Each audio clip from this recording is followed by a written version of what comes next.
you guys have raised over $600 million in political funding, not to mention companies you've helped add millions and tens of millions, even hundreds of millions of dollars in results.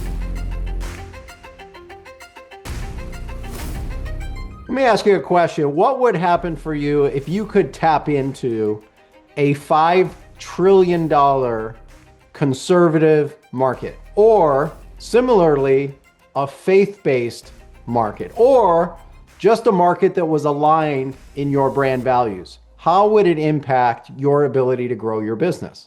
Well, if any of that is intriguing to you and you can understand the benefit, this conversation with two of my favorite people in the world, Kurt and Kristen Luidhardt of libertyspenders.com, you're going to want to grab a piece of paper, grab a pen, jot some notes, because this is going to be chock full of insights. What you should know about them is that they've actually helped get a president in government, 14 governors, 15 senators, and 100 members on top of that. If that weren't enough, they've generated over $600 million in marketing funding to help get the right people in the right places at the right time, grow companies, maybe like yours, small companies, medium-sized company, and big companies, and a whole lot more. So Kurt, Kristen, welcome to our segment today. How are you? We are fantastic, Dan. We just love talking to you. Wonderful to be here with the king of direct response brand. Yes. Dan direct Kuschell. Response branding. Look at that. Look at that. Yeah, look at that. If you haven't gotten the book, you need to get on that. It's dog-eared in my office, folks. Yes. Now, we're going to make this all about you guys. So you talk to people about getting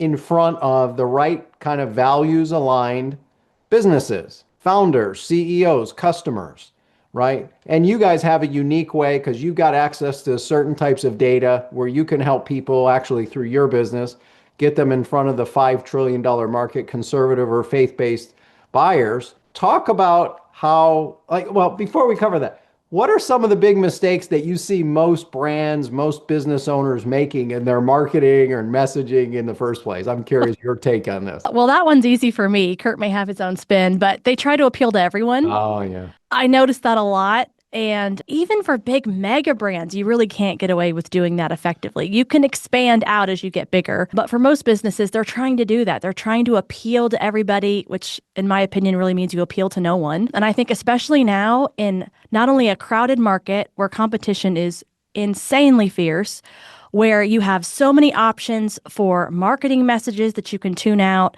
You have so many options for purchasing. You know, an alternative to your product or service isn't just a direct competitor, but it's really anything that could get the job done, right? Any set of things. And so in that environment, we really believe that you've got to know exactly who you want to market to and get dialed in. And so I think it's better to be something to someone than essentially, nothing to nobody, right? When you're trying to be that broad. And how about for you, Kurt? What's your take and spit on this? I think that, Kristen pointed out they're trying to be everything to everybody. But the other area, which I think is similar, is they've failed to make an emotional connection with their consumer. I was taught in Sales Training 101, people make decisions emotionally and justify them intellectually. I've always found that to be true, including with myself. You make a decision in your heart, and then maybe you try to put a pros and cons list on paper so you don't feel so guilty about it. But that's where people are making decisions. And when you try to make some sort of intellectual argument, and the people who make the worst, the people do the worst in this area are entrepreneurs who became business people because they were subject matter experts in their area. So I'm the world's best plumber, and let me tell you why I'm the world's best plumber. And let me try to give you all this inside jargon that no one cares about but you. And of course, most entrepreneurs come from that. They come from the fact that they got good at something, then they decided, well, maybe I should work for myself. And then they think they can sort of convince people to buy from them. And we all fall into that. I find myself falling into that too. Well, man, isn't this a really unique insight? Great reason to hire me. But that's just not why people make decisions. Yeah, logic. Logic can kill a lot of opportunities, a lot of sales, it complicates things. One of the things I've been impressed with you guys in our work together is that simplicity over complexity, right? Mm-hmm. And I mean, you guys have raised over $600 million in political funding, not to mention companies you've helped add millions and tens of millions, even hundreds of millions of dollars in results over the years. Like, what are some common threads that you guys have seen? Because you've been behind the scenes of some of the biggest political campaigns in history, and you've also been behind some big, company revolutions, if you will, and transformations. What do you see are some of the similarities between political marketing and advertising and also normal everyday business? When we worked in campaigns feel so chaotic, and the communication is often bad, and the relationships are by definition new and temporary because they're spooled up quickly and they end quickly. And so I thought political campaigns were unique and how operationally inefficient they often were. And then you start working with businesses and you realize, man, they're not a lot different, right? Where all those same emotions that make us buy that third stair climb master thing for exercise is all the same emotion that we bring to our jobs and prevents us from being able to make good decisions or communicate effectively. After 20 years of running a business, I'm constantly surprised at how careful and intentional I need to be in my communication, that people who've known me for a decade, if I'm not clear, or I am notorious for kind of saying something off the cuff, which might be, more anecdotal, or I'm expressing an emotion, but somebody else in the company feels, well, man, that was a real devaluing of the work I've done or something. And it's all of those things that we bring into our relationships are all the same. So I think, businesses, is Pat Lencioni, right? He says operational excellence is going to trump good strategy every time. That often happens on campaigns too, and there are exceptions. When we were on Trump's 2016 campaign, there was not an operational excellence in the building. It was Donald Trump and the force of his personality and a whole group of people around him. He went through 4 or 5 campaign managers in the whole campaign, but it got done because I'll tell you, we got resourceful though. When you're approving content with the campaign manager through an emoji reaction in Slack, we got very efficient. There was no paper trail. It was very different, for example, than Mitt Romney's campaign. So we were resourceful. Yes. Maybe I'll clarify that. Yeah, absolutely. And as you guys have looked at businesses, Kristen, I'm privy that I know that you've got dozens and dozens of case studies of businesses that you guys have been able to help grow and have a bigger impact in their market, if not dominate their niches. What's one of your favorite stories of a company that maybe our viewers and our listeners could relate to, where they started, they were struggling, and then ultimately you helped put some things in place? What happened? And then what are some of the lessons from what happened? Well, it's interesting you asked that, because you preface that with people could relate to. So I got to think about this, because some of my favorites, like one of our dear friends who we didn't know would become a dear friend, had a book launch, and she's one of my favorite stories to tell about success, in large part because, again, she's a subject matter expert, a doctor. She has tremendous success and wisdom to share, and put her heart and soul into writing this book. She never thought she would do it, didn't know how she'd launch it. She went a traditional route, which I guess maybe here's the thread, right? You have someone who's got an amazing story, an amazing product or service to offer, and they go what they feel like is a traditional route. We call it vanilla marketers, but they'll go to some marketing agency. She went to a publisher. She had an agent. She had all these things that she thought was going to get the job done to make her book successful, and was disappointed, as so many are, not just with Right. that, but in so many things. The publishing Yes. space. But you get this because of the value that you provide people, is how many folks go to firms. And so I think the thread about that is coming to us, and I think it is because of our lens in politics of getting very clear on, okay, who is the exact right niche for you? Where are your spheres of influence where you can expand? And this is something we're very passionate about when it comes to building relationships or referrals or joint partnerships or accessing appropriate media, is just no one had thought to ask her, what does that look like? And what do you already have in your personal arsenal or toolkit that you could leverage? And so after doing that and putting together, which was really a very simplistic plan, she got to bestseller status. She got all of these amazing wins and got booked for more media. And now she's continuing. Her book sales have gone through the roof, and she's getting on bigger and bigger stages, in large part because someone just took the time to zero in on like very basic fundamental things. When I think about commonalities for other people, it's just that it's so easy, I feel like, to try to get hooked on a tactic, right? The latest funnel hack, or let's try this cold DM strategy, or those things have its place.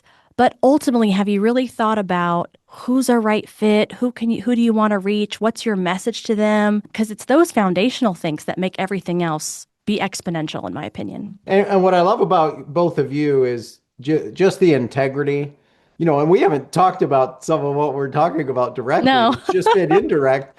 But like even something going to the core of you representing, like you talked about partnerships, sphere of influence, we're talking about alignment in values and being clear on who is your ideal market. You guys bought a local business in your area. I don't know if you did that as a proof of concept or it became a proof of concept, but you got that local business that was fledgling, it was failing, et cetera. And then you stepped in and more than doubled the income in your local market. And I know that would have been a better success story. Look at you. Well, no, it's both, Tripled. right? We tripled. We tripled. Tripled. Yeah, more than tripled the it result. was, a labor of love. It was not meant to be a case study. But Kurt, you can share that. Yes, this is my passion project. The Dutchtown Dairy Bar in New Washington, Ohio. For anybody who is listening from North Central Ohio, make sure you swing over there. We will open up for the season Monday, February 16th. This podcast may not be live by then. We'll have been open a month maybe, but we are open. It's a wonderful place. It's the place that I went to as a kid after Little League games. We all had those places, right? Yep. Especially you, Dan, because you play a lot of baseball when you were growing up. Yep, a lot of those Right? places. I was the opposite. I was the world's worst baseball player. I got benched after I pegged a coach's kid in the head with a pitch. It wasn't intentional, but I was a pretty wild pitcher. So anyway, I used to go there as a kid, and it's one of these stories that everybody's hearing right now. The older baby boomers or the silent generation types who have owned these businesses for decades, and now it's time to sell. And there's no one willing to buy it in my little town of 867 people. And so they were going to close up. And so after sort of fantasizing about it for a while, I told Kristen we should do it. And in a moment of weakness, she agreed. Why not? We live 4.5 hours away. We know nothing about the food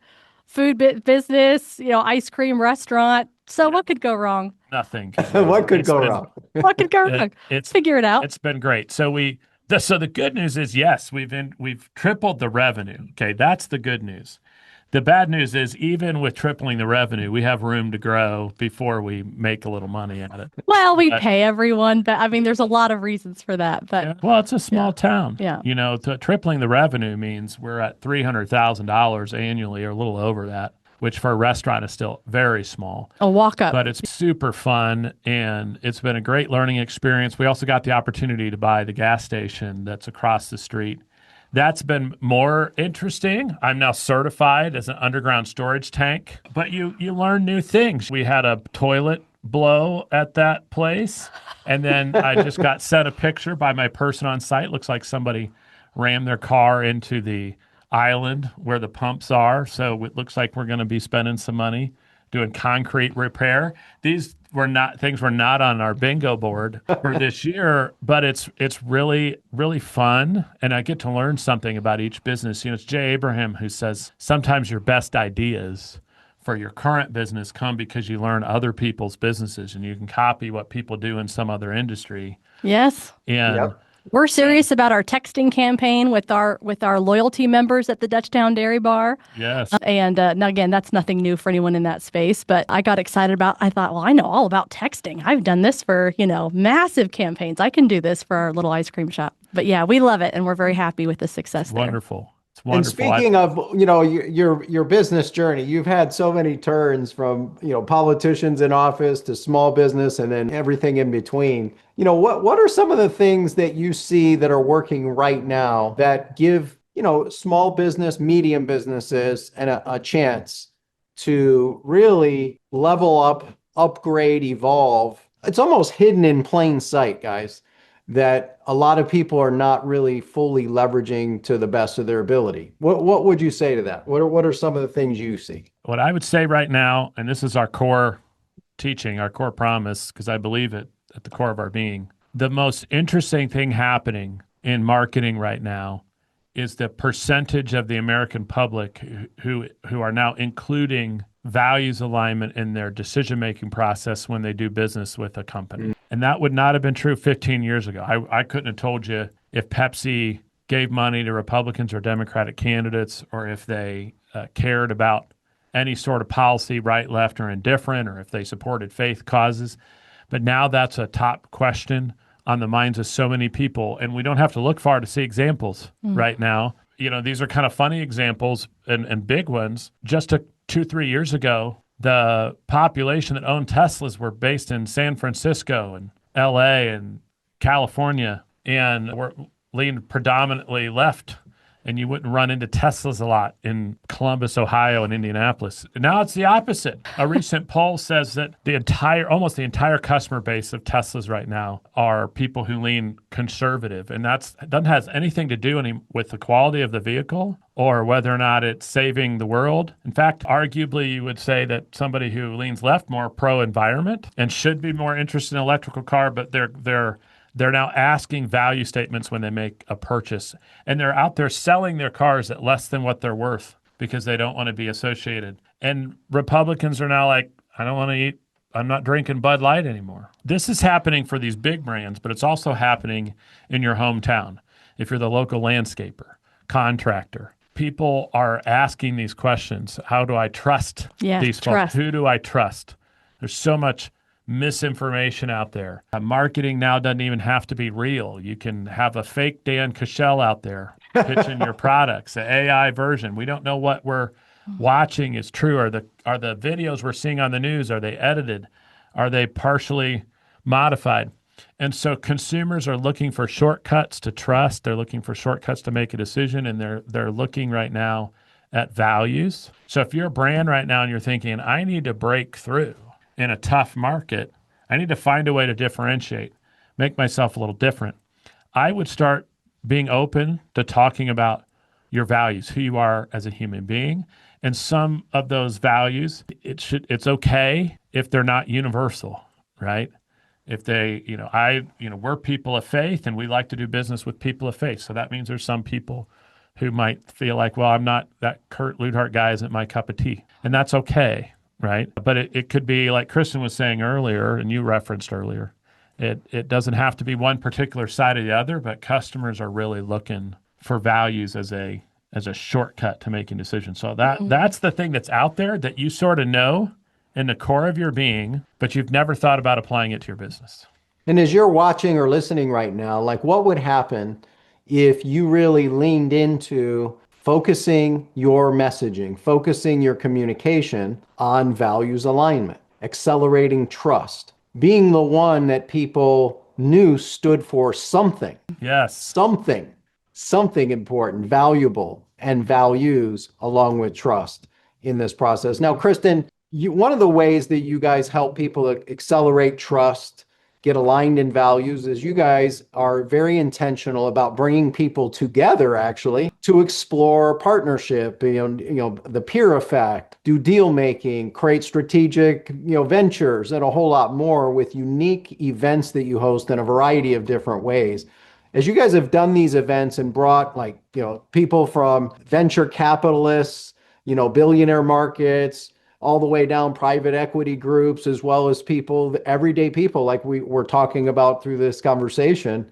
Like what have you found is some of the benefits that are on the surface? Maybe a lot of people just need to be nudged a little to be reminded how valuable this type of networking can be, but also some of the hidden benefits that most people don't even think about. Yeah, well, it's a great question and a great thing to highlight, because one thing I'll just add on to what Kurt said, just in case little fears are creeping up in your mind about what Kurt just said, you don't have to be controversial. Let's just be clear. There's ways to signal values. We're not suggesting anybody feel like they have to go out and alienate people.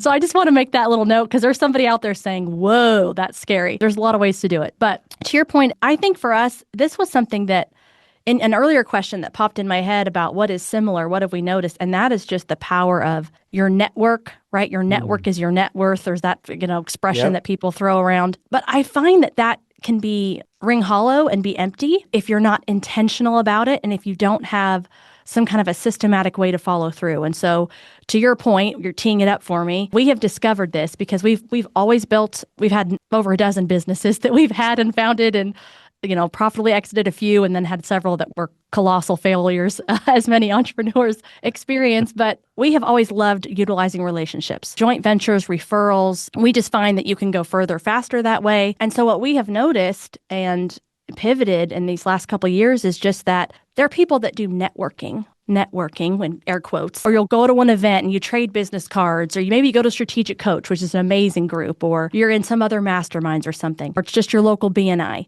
You do that and you have every intention. And there's a lot of value in getting in the right rooms with the right people who are values aligned. But I also find there's a challenge for people to follow through. And so what I would say is, don't let that stop you. Make sure that you're intentional about looking for partnerships where you can, because you never know the amazing things you can do, putting two offers together and creating some other new thing, or having someone else who has your ideal customer and finding a way for you guys to co-market together. But for what we have done for, again, our audience that we know well, politically conservative, faith-based Christian audiences, we now have an intentional group so we can share private introductions and deal flow. That has been successful in part because we're intentional about who's in the room or who's on the Zoom call, depending on if it's in person or not. But it's also that systematic follow-up, having some accountability of, I committed I was going to make these 5 introductions for you. We're going to log that and then follow up and make sure those actually happen. So I think if you're somebody listening to this, it's thinking, man, how often do I do that? How often am I expanding my network? How often am I asking for referrals? I mean, how many businesses don't even ask from their most loyal customers? They don't even ask. So how often am I doing that? Am I thinking about ways that I could try to partner? How can I add value to someone else that can be mutually beneficial? And so this is something we're just really passionate about because, again, there's people that have amazing products and services, and with just a little help of an intentional relationships, they can grow exponentially because of the power of being in those rooms. The power of being in those rooms. And as you're watching or listening right now, what would happen for you if instead of traditional networking that for most is not working, what if you actually went at it with intentional new networking, which is what Kristen and Kurt represent? What would happen for you if you had accountability? You had those little nudges to be able to follow through built into the entire process, and you had a means to actually create stimulated introductions, stimulated recommendations as part of the process. In other words, intentionally, in the new way of networking like they did. Now, if people want to learn more, Kristen and Kurt, about how to work with you, you've got events happening virtually, you have live events, physical events that you host. I mean, you had one here in Phoenix not too long ago. I was grateful enough to be able to be there and look forward to more. You've got, racing things with like Grand Prix and, NASCAR racing, all these amazing, crazy events, sporting events and more. Like if people want to reach out to learn more about how to take advantage of this intentional new networking framework that you've, developed, how can they reach you? Where can they go to learn more? Yeah, well, I think the easiest thing, we love meeting new people, especially anybody connected to you, Dan. And so I would just say, if you want to have just a conversation with us, you can go to libertyspenders.com/meet. But we also have resources on our website. You can download our book for free at libertyspenders.com/free. If you're just curious about how you might approach a values-aligned marketing, we make that available, so you could do that. And you never have to speak to us, but we'd love to chat. And then we could always avail people of the various ways, because we provide workshops that are free. I mean, there's a lot of things we do to try to add value. And if you want to learn more about working with Chris and Kurt and also be in a situation where you can tap into a $5 trillion industry, learn about this intentional new way of networking with accountability and support and the nudging for follow through, deal flow, partnerships, go to libertyspenders.com/meet. You can have a conversation. If you just like to get some basic information, you can go to libertyspenders.com/free. The links are probably somewhere. I don't know where they're at on the page. Somewhere here. Our team's got it on here, but you can go and learn more. Now, Kurt, as we're wrapping this up here in the next few minutes, what's something I should have asked you and Kristen that maybe I haven't gotten a chance to ask you yet? That's a good question. I think he did an excellent job. I would say this, maybe I'll just offer something. Okay. as something worth, consideration. One of the things that you referenced that we do and put a lot of emphasis on, that I just want to reiterate with people, is generally we're just a few relationships away from the right solution to our problem. And too many of you guys have holed up in your dungeon. Maybe you've pulled out a good book or something and you're trying to figure it out by yourself. And our private introduction and deal flow network, we call it the fast pass, which we'll get away with as long as Disney doesn't complain, because it's a Disney metaphor. We've all been at one of these amusement parks, and you have a couple of choices. You could wait for 3 hours in line for a 45-second ride, or you can spring the extra cash and you can pay for a fast pass and skip to the front. And many times in my life, I have made the mistake of not claiming the fast pass and finding the right person. And when we've done it, I've always been grateful. When we needed to figure out how to do webinars and get people to them and sell things, we found Dan Kuschell, and we figured it out. It took us a couple of months to get it right, but we figured it out. And we'd still be trying to figure it out if we didn't find Dan Kuschell. And, when we needed good employees, Andrew Crapuchettes with Red Balloon. There's all these kinds of people who are shortcuts to success. So I guess I would say that's something I would offer to people, is if you're listening and you're thinking like some of us, man, I got a problem and I don't know a solution, whether it's me or Kristen or somebody else, there's somebody out there with the answer. And taking the time to build some relationships to find that person's well worth it. Well worth it. And you too are well worth to get to know, to connect with. If you're watching or listening right now, I've been fortunate to be in this industry for 37 years. I'm like a dinosaur in this. And You don't look it. well, thank you. Thank you. And you meet a lot of different people. And you meet people that are just transactional a lot of times, especially in networking and these types of situations. And Kurt and Kristen are genuine, they're sincere, and they're going to go out of their way to help you solve your biggest problems with a who in their network, which is vast, from presidents to VPs to, and if you're not in the political field, in other industries, if you want to meet, connect with a race car team like Stingray Rob, yes, like one of our clients got hooked up with Kurt and Kristen and ended up doing some business and such with Stingray Rob and their team.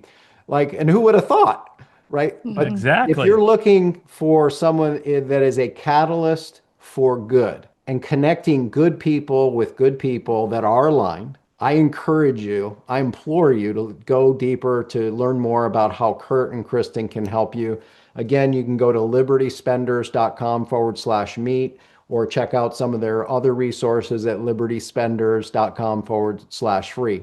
I'll encourage you, reach out to them, connect. If you're looking for a fast pass to tap into a proven network that they've invested decades of relationship capital, success, and some failures along the way to earn the right to be in these rooms with billionaires, private equity groups, and a whole lot more that just might be able to be your who to solve your how or your what. They just might be able to do that. So as we wrap this up officially, guys, I'd love to get both of your perspectives on this. What are 1 to 3 action steps that you would hope our viewers, our listeners take from our conversation today? Make a list of, as Kurt said, if you've got some challenges that you feel stuck on, try to identify those and think, I wonder who in my network might have the answer, or who would know someone who might have the answer. That's an immediate action. And sometimes when you're in that right state, the answers will come, the names will come. That's one. I think the other one is, if you're a small business owner right now and you're thinking, I have the world's best kept secret. I've got a good product. I got a great service. I can't figure out why everybody's buying from the guy next door and not from me. Spending some time to think about how could you connect better with your tribe of people, and what's that tribe look like? Because it's a little different for everybody. For Black Rifle Coffee Company, which is a company we talk about a lot in our book, it was veterans and military personnel. For 7 Weeks Coffee, we talk about a lot. It was crisis pregnancy centers and pro-life people. For my friend at I Have a Bean Coffee in Wheaton, Illinois, he supports people who get out of prison and only hires those folks. And so there's something you can tap into, and it doesn't have to be the same thing as everybody else, on a conviction or identity level that I think will make that differentiation possible that you're looking for. And if you want to learn more about how to create that differentiation, to get access to the fast pass and connect to the who that just might be the solution to your what and your how, go to libertyspenders.com/meet or libertyspenders.com/free to check out the resources they've got available. And I'm going to ask you now a personal question. Kurt, if you were to thank Kristen for how she shows up for you every day to allow you to be your best self, what would you thank her for? So Kristen's a fighter. She never lets me settle for a quick answer or solution, even when I would much prefer it. And that's been a lifesaver for me in 21 years. I know. 21. Yes. We're young, though. We're still young. You are. And how about for you, Kristen? What, as you think about Kurt and how he shows up as a husband, partner, dad, all these sorts of things, what would you thank Kurt for and how he Well, shows I up tell for you, my list would be very long, very long.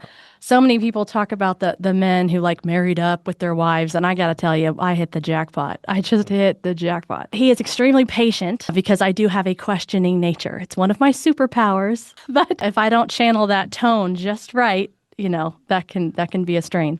He's extremely patient. He's just a brilliant, brilliant mind. And the thing that I think I love the most is I'm a empathetic person. I love people and I can make friends with just about anybody. But man, Kurt can see a way to add value. Outside of like being kind, friendly, complimentary, he just thinks of strategic ways to add value to somebody, their business, their problem. Almost immediately, God just gifted his brain. And so I think that's tremendous. And it shows up in every part of our lives, our business, problem solving with the kids. He's the cook. He like makes breakfast for everybody. I mean, the gender roles are very all over the place with us. And so the cook thing is a kind of new because you could argue that I cooked for the family previously, but it involved a lot of button pushing. But I have endeavored to actually learn how to cook, particularly in the last few months because we started the carnivore diet. So that means I have to learn how to cook all these meats. And but you pack the kids' lunches. I mean, the list is endless, honestly, Dan. I could go. I'm wildly in love with this man. Like the kids call it, I've gotten really good at cooking pork butt. The kids just like to say that. We're having pork butt. Yeah, I have some upstairs right now. For reference, they're 3 and 5, so you can put that in perspective why they like to say that. That's my favorite part of having little kids is all of my sense of humor is back in style. Back in style. Yes. And as you're watching right now and listening, you may not want pork butt. You may not need a cook for your dinner tonight, but you just might need someone that can connect you with the right who to solve your what and your how. And you'd prefer the new intentional approach to networking. And if so, Kristen and Kurt, they have a series of events they host monthly, virtually, live. Reach out to them, get in touch, go deep. Go to libertyspenders.com, tap into their free resources, libertyspenders.com/free. And if you want to talk with them, learn more about how they can connect you to solve some of your biggest challenges, go to libertyspenders.com/meet. She's Kristen Luidhardt. He's Kurt Luidhardt. I'm Dan Kuschell. Thanks for being with us. We'll see you on another episode right around the bend. Bye for now.